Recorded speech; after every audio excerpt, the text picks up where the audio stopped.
Buenas noches, amada iglesia, qué gusto el poder saludarles en esta oportunidad, siempre es un privilegio el poder hacerlo y en el lugar donde usted está ahora pues va a ser un tiempo lindo y especial el poder meditar juntos la palabra del Señor.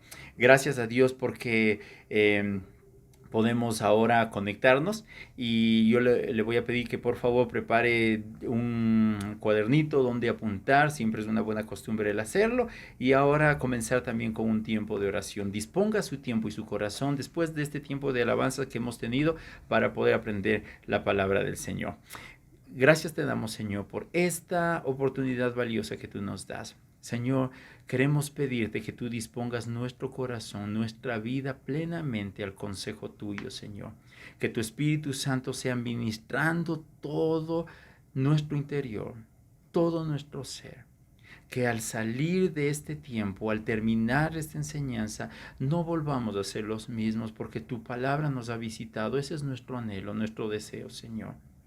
Gracias, Señor, por usarnos como instrumentos. Queremos proclamar tu verdad, que tu verdad sea para nuestro corazón como refrigerio, como agua en medio del desierto, para levantar y fortalecer nuestro cuerpo, nuestro vigor, nuestro espíritu. Gracias, Señor, por tu palabra y por tu presencia. En el nombre de Jesús. Amén. Amén. Durante esta semana, que ya estamos cerrando prácticamente, son 5 días donde hemos tenido la oportunidad de recibir palabra de parte del Señor cada día, poderosa, consejos de Dios. Quiero referirme de manera específica a esos detalles que Dios ha puesto en nuestro corazón. Por ejemplo, el que Josué haya sido un siervo convocado por Dios con un propósito grande. Él fue obediente. Y en medio de esa obediencia Dios le encargó algo muy especial. Le dijo, tienes que confiar en mis promesas. Y nos veíamos desafiados a eso. Y es válido y es honroso el también poder decirle, Señor, yo quiero conquistar. Hay muchas cosas que debemos conquistar. Y entre esas conquistas que debemos ahora hacerlas, seguramente tiene algo que ver con lo que hoy vamos a compartir a través de la palabra. Quiero compartir este tema que habla sobre el líder y su prioridad de conquista, o la tierra que primero debe ser conquistada. Podríamos llamarla así. Y vamos a comenzar con la siguiente referencia histórica. A través de los siglos de la era cristiana, nosotros hemos visto cosas interesantes. Hemos visto cómo se ha propagado el Evangelio en diferentes lugares de nuestro planeta y hemos visto mucha gente que ha llegado al conocimiento del Señor. Nosotros somos testigos de aquello, también somos parte de ese evangelismo que fue pasando de continente en continente hasta llegar a América, América Latina y poder recibir ese evangelio. Ya aquí en el Ecuador más de 100 años que se ingresó con el mensaje a través de los misioneros y honramos y agradecemos a Dios por ese tiempo. Y hay un estudio que realiza sobre cómo ha sido el desarrollo de los grandes avivamientos en nuestro planeta. Y hay dos cosas que quisiera que usted pueda reflexionar sobre esos grandes avivamientos. El primero es que eran tiempos donde Dios mostraba su poder con toda la fuerza. Había grandes señales, había sanidades, había un mover del espíritu tremendo y había una convocatoria gigante donde la gente se comprometía con Dios y comenzaba a buscarle a Dios y le encontraba a Él, o Dios le encontraba a cada uno de ellos. Esa es la primera parte y creo que la parte donde más se ha resaltado. Pero la segunda parte que me llamó profundamente la atención es que estos estadísticos hacen una referencia y dicen qué sucedió con cada avivamiento. Y hay una noticia que no es agradable. Dice que cada avivamiento no trascendía más allá de la cuarta generación y habla de lo siguiente, la primera generación eran de los que estaban comprometidos plenamente con ese mover del Espíritu. La segunda generación eran personas que, bueno, decían, es bueno, me gustó porque mi papá estuvo involucrado en eso, pero yo le sigo al Señor. La tercera generación eran de los cristianos nominales, aquellos que decían, mi abuelito fue un gran siervo de Dios y yo, bueno, yo asisto a la iglesia, sigo el consejo de Dios, me he casado, trabajo, no hago problema con nadie y estoy bien. No hago problema ni quiero que me hagan problema. Pero la cuarta generación de esta estadística están los apóstatas, aquellos que literalmente renegaron de Dios, o si es que algún momento dicen o hablan de Dios, es solamente para su conveniencia. Esto me causaba a mí profundo dolor. ¿Por qué? Porque significa que si yo me ubico en un tiempo histórico, en un gran avivamiento, significa que mis bisnietos estarán posteriormente alejados de Dios. Eso no es lo que Dios quiere para una generación comprometida. Eso no quiere Dios para una iglesia. Sin embargo, nosotros vemos en Europa que las iglesias que tenían gran cantidad de miembros, hoy sus jóvenes, sus adolescentes ya no creen en lo que creían sus abuelos o sus padres.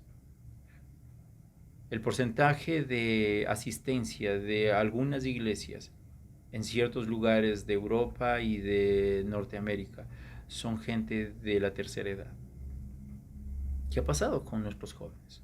¿Qué ha pasado con nuestros adolescentes? ¿Qué ha sucedido? Y esto me ha llevado a confrontarme conmigo mismo por algunos detalles. Quiero contarles algo que hace unos días estuve, es habitual que a mis hijos les acompañe cuando van a acostarse y orar por ellos. Les tomo de la mano y oramos. Pero un día, una noche, mi hija estaba ya acomodada debajo de las cobijas y con su cabecita afuera, obviamente, me queda mirando y me dice, papi, tú sueles predicar a los jóvenes. ¿Por qué no nos predicas a nosotros ahora? Yo estaba de pie ahí, Esteban estaba cerca también, mi esposa, y el Esteban ya sabe lo que puede hacer alguien que bromea también, dice, y comenzó. Y en medio de las sonrisas yo comencé a meditar en algo que va más allá de solamente una broma o un momento. Y decía, claro que podría predicar. Pero le dije al Señor en esa noche, Señor, ¿cómo está llegando el mensaje hacia mis hijos? Porque el mensaje que necesito entregar a mis hijos no requiere de un púlpito y no requiere de que esté de terno o corbata. Ese es el mensaje habitual, el día a día. Cuando me levanto, cuando comparto en casa, cuando ayudo, cuando no ayudo, cuando estoy enojado, cuando estoy alegre, cuando estoy trabajando, cuando estoy jugando. Ese es el mensaje que van a escuchar ellos. Y le decía al Señor, Señor, quiero saber cómo es el mensaje que yo estoy dando. Ahora, durante esta semana, gracias a Dios, hemos sido desafiados porque queremos conquistar. Y yo le decía que al inicio de esta enseñanza que seguramente el líder tiene que enfocarse en el territorio prioritario. Porque podríamos pensar en todas las naciones y es un anhelo bueno. Pero debemos ser estratégicos también para lograr la gran conquista. David es un ejemplo de un hombre que fue un conquistador. Fue un hombre inicialmente un joven pastor de ovejas, pero después con el entrenamiento y la experiencia que le dio el vivir cerca del compromiso con Dios, se hizo un guerrero temido y un rey que gobernó una nación. Dice que tenía el corazón conforme al de Dios, la Escritura. Sin embargo, hay un detalle que también se menciona. Fue un hombre que se olvidó liderar su casa. Y tenemos ejemplos de que su familia tuvo muchos conflictos y sus hijos tuvieron muchos conflictos en seguir la línea que Dios había trazado para su generación. Podemos recordar a Elí, el profeta. Sus hijos, a pesar de que estaban, entre comillas, sirviendo a Dios, sin embargo, estaban viviendo totalmente alejados de Dios. Podríamos nombrar varios ejemplos en esa misma eh, línea. Pero ahora la palabra viene donde nosotros y decimos, a ver, todos los que estamos acá hemos recibido a Cristo Jesús en nuestro corazón y creo que la mayoría podríamos decir, sí, yo lo recibí, le conocí en un momento y puedo contar esa experiencia. Y le quiero decir que cuando uno viene a Cristo, necesariamente Dios le va a convocar al liderazgo. Y usted va a decir, no, pero yo no pretendo ser pastor o no pretendo ser alguien de influencia. No, no. Cuando usted viene a Cristo, usted tiene que ser un líder, porque el sinónimo de líder es servidor, es un siervo. Y Jesús fue el ejemplo de ese liderazgo. Porque no era aquella persona que solamente enseñaba, sino que con su ejemplo forjó muchas de las cosas que los apóstoles posteriormente tuvieron que escribir como normas para el crecimiento cristiano. Entonces, usted me dirá, está bien, entiendo que el ser cristiano me va a llevar necesariamente a ser líder, pero ¿qué necesita alguien o qué requisitos debe tener alguien para llegar a ser un buen líder? Entonces, alguien dice, bueno, podríamos poner los siguientes dentro del pensum de estudios. Usted necesita tener estudios teológicos, necesita tener un buen trabajo hermenéutico, necesita hablar de apologética, necesita hacer cosas así. Y de lejos Dios posiblemente nos está diciendo, bueno, sigue enumerando porque no es lo que necesariamente tienes que tener. Que es bueno, pero que no es lo fundamental. Después va a decir, tiene que servir en la iglesia, tiene que haber pasado por escuela, tiene que haber pasado algún ministerio, tiene que tener un corazón enseñable y todo. Entonces uno está diciendo, bueno, son cosas que son buenas. Y quiero irme a la palabra. Pablo, aquel hombre que era un enemigo del Evangelio, se encontró con Jesús camino a Damasco y después se comprometió tanto con el Señor que él fue uno de los principales predicadores en el Asia Menor. Él escribe la segunda carta a Timoteo, a su joven discípulo y pastor, y le dice, quiero decirte algunos requisitos que debe tener un líder, un obispo o un predicador. Y por esa razón, en esta oportunidad quiero referirme a Primera de Timoteo, el capítulo 3, el versículo 1. Le dice, palabra fiel es esta. ¿Por qué le está diciendo esto? Porque dice, esta palabra tienes que tomarla con cuidado, con mucha atención, porque lo que te voy a decir es necesario que lo tengas claro. Dice, si alguno anhela obispado, vamos a poner liderazgo, si alguno anhela pastorado, si alguno anhela estar al frente, conquistar, dice, buena obra desea. Entonces, si usted está aquí en este momento escuchando este mensaje y dice, yo anhelo hacer algo más por el Señor porque siento una necesidad en el entorno, en mi sociedad, que hay necesidad de una palabra de esperanza, entonces dice Pablo, buena obra desea. Entonces, hasta ahí está bien el asunto. Pero ahora vienen los requisitos. Pero es necesario, dice, que el obispo, el pastor, el líder, la persona comprometida con Dios, sea irreprensible. En otras palabras, está diciendo que sea una persona que no tenga por qué ser llamado la atención. Hasta ahí algunos dicen, bueno, ahí ya nos está quedando un poco grande los requisitos. Pero luego dice, refiriéndose al varón, le dice que sea marido de una sola mujer. ¿Sabe lo que le está diciendo aquí en otras palabras? Que sea un buen esposo. Y creo que hasta ahí ya nos quedamos detenidos en algún momento de la reflexión. que sea un buen esposo. No le está diciendo que haga un buen programa de evangelismo, no le está diciendo que predique elocuentemente, no le está pidiendo que tenga estudios, no le está diciendo ninguna otra cosa. Le dice, si usted quiere hacer esto, necesita recordar que debe ser un buen esposo. Y ese buen esposo significa un hombre que honra a su esposa, un hombre que es fiel a su esposa, un hombre que ama a Dios y ama así como Cristo ama a la iglesia. ¡Wow! Esto ya se fue de los requisitos que yo pensaba inicialmente, porque yo pensaba que de pronto hay que estar al día con los diezmos y yo estaba ya listo para esto. No, le está diciendo, todo lo demás está bien, pero le está diciendo, tiene que ser un buen esposo. Ahora quiero referirme, porque esta enseñanza no va necesariamente solamente con los varones, sino va también con aquellas mujeres que se quedaron viudas, con aquellas mujeres que son madres solteras, con aquellos hijos, no importa la edad que tengan.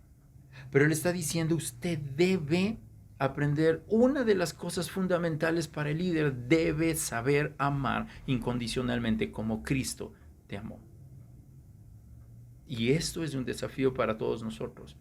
Porque si queremos hacer cosas grandes o mirar cosas y transformaciones profundas en nuestra familia, en nuestra sociedad, debe hacerlo así. Ahora, los requisitos continúan. Y recuerde esto, porque los requisitos no se quedan ahí solamente. No dicen, bueno, ya haga esto, sea un buen esposo y nada más. Pero se quedan dentro de la casa, no salen. No dice, vaya a la iglesia y quiero requisitos ahí. No, dice, sea un esposo que ame a su esposa. Ahora, le dice también, sea sabio. Oh. El ser sabio implica muchas cosas. El ser sabio significa hablar en el momento oportuno y las palabras adecuadas. ¿Cuántas veces nos hemos metido en líos nosotros por hablar cosas que no debíamos haber dicho?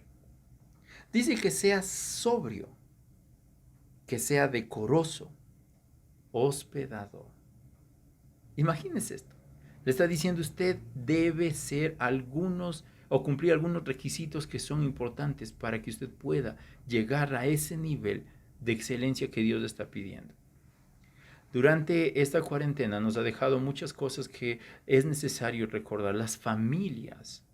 Hay un porcentaje, y este es un porcentaje que también ya se cuenta dentro de las estadísticas, hay un porcentaje alto de familias cristianas que han bajado su nivel de compromiso con Dios en este tiempo. Siempre nos quejamos de que no hay tiempo para las cosas de Dios.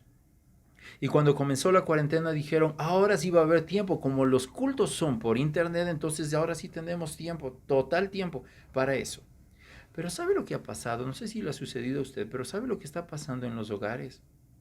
Ya no disponemos nuestro tiempo de prepararnos, de alistarnos, vestirnos, trasladarnos a través del transporte, sea el bus, un auto, hasta el lugar donde debemos llegar.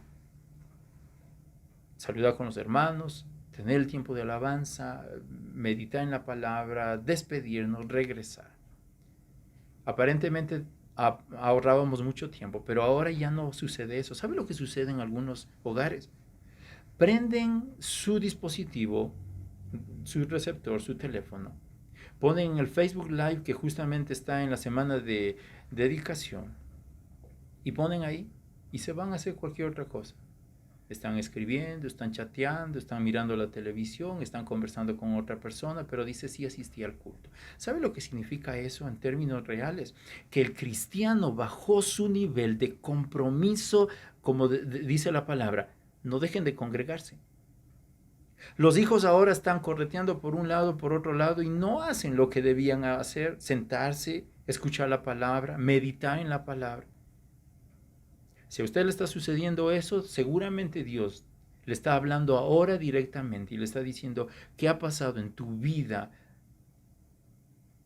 cuando tenías que acercarte a Dios y comprometerte en comunidad con los hermanos, con tu iglesia, para honrar mi nombre. Pero también tenemos estadísticas donde familias cristianas dentro de ese hogar, dentro de esas cuatro paredes, están peleando, están discutiendo, están hablando de divorcio, están hablando de separación, están peleándose, llegando a los golpes. Escuche, usted va a decir, no creo que sea tanto. Sí. ¿Por qué? Porque nosotros estamos permitiendo progresivamente que nuestro hogar sea minado por los apuros de este mundo. Y nos olvidamos de lo que nos corresponde hacer. Y es doloroso mirar eso. Es doloroso mirar o ir a ver a gente en algún lugar, en una dependencia policial, yéndoles a rescatar y decir, están peleando y son cristianos. Están pensando en divorciarse, incluso otros se han separado, han dejado ya el hogar. Cristianos. Algún rato escuchaba de alguien, algún hermano que decía, yo prefiero servir al Señor porque yo en mi casa solo peleo y me voy a servir al Señor. Y regresaba a casa y seguía peleando. Y uno se pone a pensar y dice, ¿qué puede ser eso? ¿Ese servicio puede ser real delante de Dios? El Señor le está confrontando al líder, al cristiano, que quiere conquistar todas las cosas, pero le está diciendo, espérate un momentito, recuerda lo que tú tienes en casa. Porque tú tienes que liderar esa casa. No significa que tú pongas a tu casa antes que Dios, no. Que tú pongas a Dios dentro de esa casa como prioridad. Y yo le he nombrado algunas cosas de las que nosotros hemos estado fallando continuamente. Pero hay otra cosa aquí dentro de aquellas. No estamos detallando cada una de estas cosas. Le dice que sea apacible. Le dice que sea prudente, que sea decoroso, que sea hospedador. ¿Cuántos de nosotros nos hemos sentido abrumados y asustados cuando una visita llega de pronto a nuestra casa? No estaba lista la sala, la cocina estaba en desorden, los dormitorios no habían sido arreglados. ¿Cómo se siente uno? Así totalmente descubierto. Dice, no, espéreme un ratito, yo voy a arreglar. Algo así. Dice también un requisito. ¿Por qué dice este requisito de hospedador? Porque una persona que sabe hospedar está dispuesta a que las visitas vayan en cualquier momento. Porque esa casa hay un hábito de orden. Y eso nos toca a todos nuevamente. ¿Cómo está nuestra casa? ¿Cómo nosotros estamos llevando nuestro hogar, el lugar donde Dios nos ha permitido levantar una familia? Ahora, también le dice, ¿usted tiene que ser decoroso? Le pregunta, ¿es prudente? Porque en la iglesia ninguno puede decir que es gritón en la iglesia. Cuando nos reuníamos, ¿se acuerda? Todos son una sonrisa amable, es una alegría total, es un saludo cordial, es el abrazo efusivo. Y en casa no sucede lo mismo. Se suben al auto de regreso y están peleando con la esposa, los hijos están mirando. Llega a casa, no quiere ayudar en nada, pero en la iglesia sí quería ayudar en todo, incluso cogió la escoba para barrer, pero en la casa no. ¿Sabe lo que está pasando? Cuando le habla aquí la palabra, dice que usted sea decoroso, sea prudente, sea sobrio, sea honesto. Le está diciendo que sea transparente. Los fariseos no eran eso. Ellos fueron confrontados por Jesús cuando les dijo sepulcros blanqueados, porque visualmente eran impecables, pero cuando eran confrontados internamente eran como muertos. Eso le está diciendo Jesús a los líderes religiosos en ese entonces. Hoy Pablo le dice a Timoteo, por favor, los que están sirviendo y los que están queriendo conquistar nuevos territorios en el nombre del Evangelio, tienen que no olvidarse hacer lo primero que deben hacer, es ser hombres genuinos, hombres y mujeres que honren a Dios con sus actos. Hace tiempo recordaba que estuve dando clases a niños de 3 años. Y es interesante porque cuando usted tiene niños de 3 años y un grupo de unos 15, 20 niños, esos niños le van a contar todo lo de sus papás. Ellos no se callan nada. Y cuando yo me retiraba de cerca del dormitorio de mi hija, me fui pensando y dije, ¿qué tal si alguien les preguntaría a ellos, ¿qué tal predica tu papá? Y no se refiere a un bosquejo, no se refiere a un púlpito, ni se refiere a una transmisión en el Facebook Live. Se refiere a la vida misma, al convivir diario. Y Dios me confrontaba tan fuerte porque decía, seguramente la información que ellos den no sea la que yo quiero escuchar. Y escuché esta frase que yo quiero compartirles ahora. Si tú no pretendes tener a tus hijos como discípulos, ¿por qué entonces pretendes tener a los ajenos como tus discípulos? Y le dije, Señor, yo necesito regresar a ver a mis hijos no solamente como alguien que está cerca mío y van creciendo, sino como mis discípulos. Porque ellos van a imitar todo lo que yo estoy haciendo. Van a imitar cuando yo estoy enojado, cuando yo estoy contento, cuando yo hago alguna broma. Van a imitar mis debilidades y van a imitar también mis fortalezas. Pero Señor, yo no pretendo ser un hipócrita con ellos. Solamente quiero que tú me transformes para yo ser buen ejemplo. Que ellos sepan que papá va a tener muchos errores y muchas equivocaciones seguramente, pero que sepan que hay un papá que ama a Dios y que anhela cada día buscar su rostro. ¿Cuántos papás hoy, cuántos hijos, cuántas mujeres están siendo confrontados por la palabra? Porque le está diciendo, hay requisitos que no necesariamente son los aparentes, los que la gente quiere y busca. Hay requisitos que van profundamente al corazón y que son cosas que transforman la vida.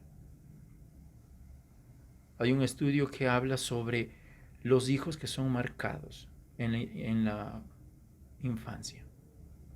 Y dice, si quieres que tu hijo sea marcado para mal en la infancia y tenga un mal ejemplo, grita delante de ellos y pelea con tu cónyuge. Porque ellos tendrán claramente lo que es el ejemplo de enfrentar un problema. Y la palabra dice que sean apacibles. Buscamos la paz en medio de la crisis. Somos hombres o mujeres tolerantes en medio de la crisis, en medio del problema.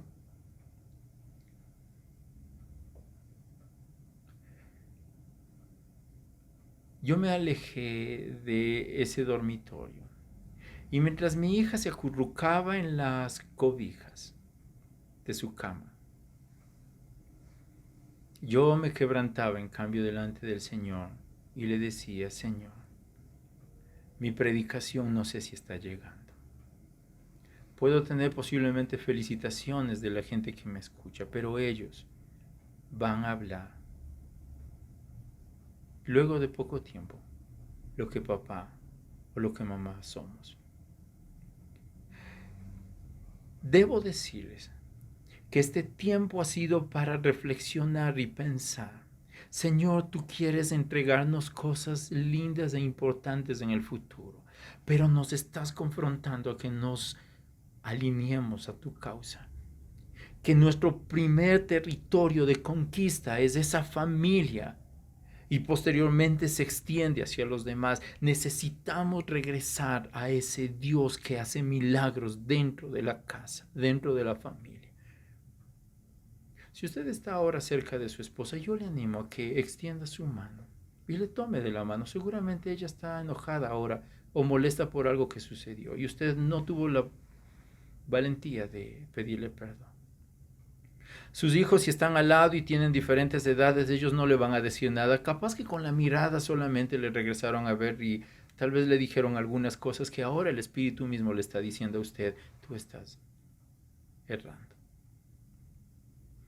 Crea firmemente que Dios viene a visitar nuestra casa, en el lugar donde estemos, y nos dice, yo quiero que regreses al lugar donde los requisitos no son los importantes si tu vida no está siendo transformada. Yo le invito a que cierre sus ojos ahí y si puede abrazar a sus hijos. si puede abrazar a su esposa, le diga: Señor, te pido perdón porque yo vengo a ti reconociendo que soy pecador, que he querido conquistar muchas cosas, he querido ganar a la sociedad, al mundo entero para Cristo, pero mi familia ha estado siendo olvidada. Señor, yo te pido que me perdones, que limpies mi mente y mi corazón, Señor, que yo he permitido el griterío dentro de la casa, he permitido la deshonra dentro de la casa, he exasperado a mis hijos, he sido desobediente como hijo a mis padres, he sido ofensivo y no me he sujetado a mi esposo. Dígale usted ahora lo que el Señor hoy le está mostrando a través de la palabra. El Señor comienza a ministrar y por eso pedimos: Espíritu Santo, comienza a ministrar las vidas y los hogares. Y hoy proclamamos, Señor, libertad. Desde lo más profundo de nuestro ser, clamamos, Señor, por cada una de nuestras vidas, porque todos nosotros somos necesitados de tu intervención, Señor, en nuestra casa. Hoy pienso en mi esposo y pienso en mis hijos. Y quiero delante de ti pedirte que mi predicación sea genuina, Señor. Que yo pueda decir con mi vida que he puesto en el primer lugar tu presencia en mi hogar, Señor. Que no va a ser una carga el leer tu palabra. Que no va a ser una carga el meditar en ti. Que no va a ser una carga el orar y clamar delante de ti. Que no va a ser una carga y un peso el clamar por mi familia, Señor. Porque sé que cuando yo he depositado toda mi familia en tus manos, se cumplirá lo que dijo aquel apóstol cuando era liberado: tú y tu casa serán salvos. Pero no es solamente porque alguien lo dijo, es porque yo puse la determinación de vivir una vida ejemplar en el lugar donde estoy. Señor, hoy clamo por cada joven, por cada señorita que ha deshonrado a sus padres, que ha desobedecido y que ha mentido. Señor, hoy, Espíritu Santo, ministra sus vidas, Señor, de tal manera que puedan decirle a sus padres: perdóname, porque yo he deshonrado, te he mentido, he estado viviendo una vida doble. Dile, joven, y dile, señorita, ahí a tus padres, ahora sí los tienes.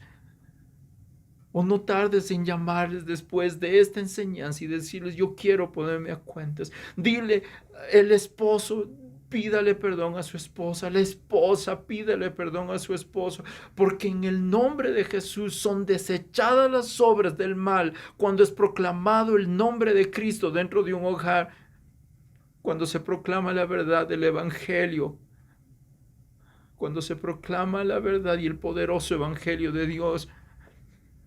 Los demonios huyen ante su presencia. Por eso, en el nombre de Jesús, nuestro Señor y Salvador, proclamamos que tú visitas cada hogar de nuestras iglesias en los diferentes lugares del Ecuador y del mundo. Señor, gracias por hablar a través de tu palabra.